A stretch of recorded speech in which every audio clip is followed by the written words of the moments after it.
चलिए तो स्पोर्ट्स तक पे एक बार फिर से आप सबका स्वागत है। आप जानते हैं कि हमने एक नई सीरीज शुरू की है, खास आप लोगों के लिए छोटे छोटे वीडियोस बनाना शुरू किया है। डॉक्टर सैफ को हम यहाँ पर लेकर आते हैं आपके पास, ताकि इनसे इन्फॉर्मेशन निकलवाई जा सके और वो आपके काम आ सके, आपकी लाइफ और आपकी हेल्थ सुधारने में। पिछले एपिसोड में, पहला एपिसोड जो था, उसमें हमने विराट कोहली के बारे में बात की थी, कैसे वो अपनी फिटनेस को बरकरार रखते हैं। आज के एपिसोड में हम बात करेंगे सूर्य कुमार यादव के बारे में, कि कैसे वो हर तरफ घूम के आसानी से चौके छक्के ये लगाते हैं। ऐसा क्या वो करते हैं जिम में, या ऐसी क्या उनकी डाइट है जो वो इस तरह से खेलते हैं। क्योंकि जो हमारे क्रिकेटर्स, बडिंग क्रिकेटर्स हैं, वो जो देख रहे हैं और जो खेलना चाहते हैं सूर्या की तरह, वो तो खैर गॉड गिफ्टेड होता है, लेकिन फिर भी वो ऐसा क्या करते हैं जो वो इतने फ्लेक्सिबल हैं और मतलब मिस्टर 360। देखिए, ये जैसे एक बाग में अलग अलग फूल होते हैं और हर फूल का अलग कलर है। हाँ। और खुशबू है। ये सूर्य वैसे ही इस माला की एक कड़ी है और इनका फ्लेवर भी वैसे ही है जैसे बाकी और लोगों का। बट सूर्य को मैं जानता हूँ इनके आईपीएल के टाइम से, जब मैं गुजरात लायंस का फिजियो होता था, तो ये केकेआर को रिप्रेजेंट कर रहे थे और साथ में मुंबई कैप्टन भी थे। तो सूर्य के अंदर भी वही गुण हैं जो विराट के अंदर है। विराट बहुत लकी थे और बहुत डिटरमिन्ड थे, तो वो पहले आ गए। सूर्य ने थोड़ा सा ट्रेन को बाद में कैच किया। बट सूर्य के अंदर भी फिटनेस का वही जो जज्बा है, वही विराट के अंदर है।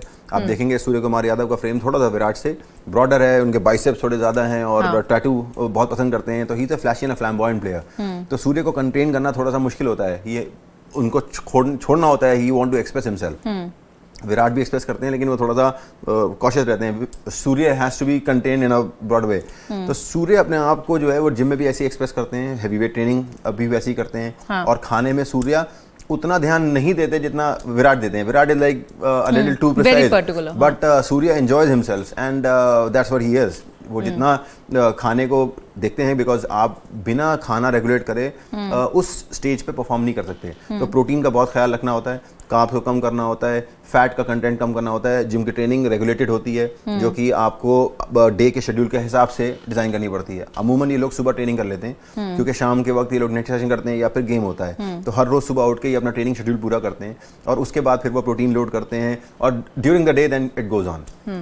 कितना डिफिकल्ट होता है डॉक्टर प्लेयर के लिए? जैसे अभी for example team world cup के लिए टूर कर रही है ऑस्ट्रेलिया, सारा प्रेशर आपका बॉडी पे ही आता है, चाहे वो आप जो खेल रहे हैं या जो ट्रैवल कर रहे हैं प्लेयर्स, उस सबको बरकरार कैसे रखना है ताकि आप मैच के वक्त बिल्कुल फिट एंड फाइन रहो, फ्रेश रहो? वो देखिए, एक बहुत अच्छा सवाल है ये, बहुत ही अच्छा सवाल है। मैं इसके बारे में बहुत सोचता था। आप ऑफ सीजन में प्रिपेयर करते हैं, ठीक है, आप घर पे ये सारे काम कर रहे होते हैं, बट ये कैसे डिफरेंट हो जाता है जब आप गेम में आते हैं। तो उसमें सबसे इंपॉर्टेंट चीज़ जो सफर करती है खिलाड़ी की, वो है मेंटल मेकअप।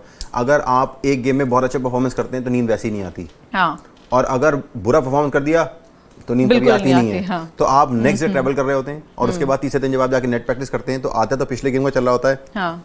और 75% अगला गेम होता है। उस वक्त आपके मेंटर का वहाँ होना और आपके पीठ के पीछे हाथ रखना बहुत ज़रूरी है। एक फिजियो बहुत इंपॉर्टेंट काम अंजाम देता है, बिकॉज एक फिजियो का जो रूम होता है ना, वहाँ पर हर इंसान अपने आप को खोल देता है। ठीक है, वो सिर्फ क्लोथ्स की बात नहीं होती है, वो दिल भी खोलता है। बिकॉज बहुत कम लोग आपको हाथ लगाते हैं अपनी ज़िंदगी में। तो मैचर या फिजियो आपको आपके पेरेंट्स के, आपके वाइफ, आपके दोस्तों के अलावा आपको हाथ लगाता है। तो एक इमोशनल एक्सचेंज होता है जिसमें वो आपसे बातें करता है।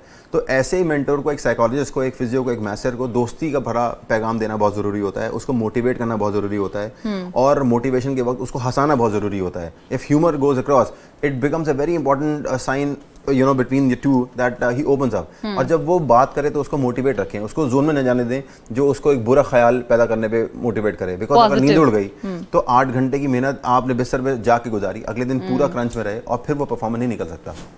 तो अगर सपोज जैसे आपका किसी बड़ी टीम के साथ मुकाबला है और एक रात पहले प्लेयर को ऐसा होता है, स्लीपलेस नाइट हो जाती है, या आप बहुत सोच रहे हो दिमाग में कि कल आपको क्या करना है, क्या नहीं करना है, नींद कितना बड़ा फैक्टर है आपकी? देखिए, मैं आपको नींद के बारे में तो जितना मैं बोलूँ उतना ही कम है। नींद एक बहुत बड़ा फैक्टर है। आपको भी नींद नहीं है अगर अगले शो से पहले, तो आप खुद समझेंगे कि जब सोई नहीं तो आंखें भी ढली हुई हैं, मैं जो बोलना चाह रहा हूँ वो दिमाग कनेक्ट नहीं हो रहा। नींद का एक छोटा सा रिलेशन है। अगर 8 घंटे आपने एक दिन में नींद नहीं ली तो अगले दिन आप फ्रेश नहीं होते। अगर आप यंग हैं तो आपको थोड़ा ज़्यादा, अगर आप ओल्ड हैं तो थोड़ा कम। 4, 5, 6 घंटे की नींद एक एल्डरली इंसान को बहुत होता है। एक यंगस्टर को जिसका ग्रो कर रहा है 10 घंटे की नींद भी कम होती है। बच्चा तो पैदा होता है 18 से 20 घंटे से होता है, बिकॉज दिमाग की ग्रोथ के लिए वो ज़रूरी है। नींद के लिए विटामिन का होना बहुत ज़रूरी है। अब आपके पास पेस्टाशियो रखें, विटामिन बी6 में बहुत हाई है बायोटिन में। विटामिन बी अगर नहीं मिलेगा आपको तो नर्व्स कमज़ोर हो जाती हैं। तो ऐसे आपको कुछ इंग्रेडिएंट्स डालने जिसकी वजह से आपके विटामिन पूरे हों। दूसरी बात क्या है नींद के बारे में, अगर आप एक दिन नहीं सोते तो आपकी परफॉर्मेंस 30% डाउन हो जाती है। आप 2 दिन नहीं सोते या 60% डाउन, तीसरे दिन के बाद 72 आवर्स के बाद you are only working at 18 to 60% of your brain capacity. तो ब्रेन कैपेसिटी वाला इतना ही बुरा है जितना आप पी के गाड़ी चलाते हैं। तो अगर आप ये सोचिए, अगर मैं 2 दिन से स्लीप नाइट गुजार रहा हूँ और एक प्लेयर हूँ, तो मुझे बॉल जो एक मिली और माइक्रो सेकंड में दिखाई देनी चाहिए, वो मुझे एडजस्ट करना पड़ रहा है अपनी आंख को देखने के लिए, और उतना ही देर बहुत है कि मैं कहीं से क्लिक करा और मैं आउट हो गया। सो नींद इतना इंपॉर्टेंट है, जैसे आप ड्राइव कर रहे हैं और आपको झपकी आ जाए, तो ऐसे ही आप बैट कर रहे हैं और पेसर की बॉल को आपने ग्रैस्प किया जिसमें आपको झपकी आ गई तो गए काम से। तो इसीलिए एक अच्छा खिलाड़ी जो है इस प्रेशर को हैंडल करना जानता है। उसको मालूम है कि ये चीज़, ये एक कपड़ा होता है जो आप फील्ड पर उतार के चले जाते हैं। जितना जल्दी आप ऑफ आएंगे इस मोड से, उतना स्विच ऑन और स्विच ऑफ आपके लिए आसान हो जाएगा। अगर ये स्विच ऑन और स्विच ऑफ फेज आपको नहीं आता है, तो फिर ये आपको एक बहुत बड़ा आदमी होने से रोक देगा। देख लें, इंफॉर्मेशन जो है आपको कहीं और मिलेगी नहीं, और बड़ा आदमी अगर आपको बनना है तो स्विच को कब ऑन करना है, कब ऑफ करना है, भले ही आपकी कल पेरेंट टीचर मीटिंग हो, आपका रिजल्ट आने वाला हो, या आपकी कोई डेट हो आपके गर्लफ्रेंड या बॉयफ्रेंड के साथ, या कुछ भी, कोई भी बड़ा दिन हो आपका, आप सो जाइए आराम से। नींद आप अगर प्रॉपर लेंगे तो आप आने वाली चीज़ों के लिए बेहतर तैयार रहेंगे। और जैसा डॉक्टर ने मेंशन किया कि आपकी बॉडी में प्रोटीन बहुत अच्छा होना चाहिए, और उसके लिए अगेन हमारे पास सोल्यूशन है। अमेरिकन क्वालिटी के ये पिस्ताज यहाँ पर रखे हैं और डॉक्टर ने अप्रूव कर दिया है कि बहुत ही प्रीमियम क्वालिटी के हैं। तो आप इनको ज़रूर एक बार ट्राई करें और अपनी डेली रूटीन में, अपनी हैबिट में लेकर आए। ड्राई फ्रूट्स वैसे भी बहुत अच्छे होते हैं और पिस्ता स्पेशली आपकी बॉडी के लिए बहुत अच्छा है, तो आप ज़रूर ट्राई करें। और अभी फिलहाल के लिए इस वीडियो में इतना ही। अगली वीडियो लेकर फिर हाजिर होंगे, एक नए खिलाड़ी के बारे में बात करेंगे, डॉक्टर से जानेंगे। फिलहाल के लिए इतना ही। स्पोर्ट्स तक को सब्सक्राइब करिए और नोटिफिकेशन की घंटी दबाइए।